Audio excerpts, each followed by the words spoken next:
இந்த 13வது நாள் சிகிச்சையில வந்து எப்படி இருக்காங்க? பிக்ஸ் வரல. ஃபர்ஸ்ட் வந்தபோது பிக்ஸ் வந்துருந்துச்சு. முதல் நாள் நீங்க வரும்பொழுது குழந்தைக்கு எத்தனை முறை பிக்ஸ் வந்துச்சு? ஒரு 20 டைம் வந்துச்சு சார். அப்ப நீங்க மாத்திரை கொடுத்தீங்களா இவனுக்கு? அன்னைக்கு நைட் கொடுத்தோம் சார். மாத்திரை கொடுத்து தான் வந்தீங்க. மாத்திரை கீழ இருக்கும்போதே வந்து ஆனா இவனுக்கு வந்து பிக்ஸ் வந்துச்சு. அதுக்கப்புறம் இங்க வந்தீங்க.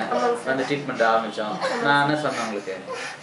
மாத்திரை கொடுக்காதீங்க அப்படின்னு நிறுத்திடலாம்னு சொல்லிட்டு உங்க ரிப்போர்ட்ஸ் எல்லாம் பார்த்துட்டு நிறுத்த சொல்லிட்டுனா மாத்திரை போடல நீங்க.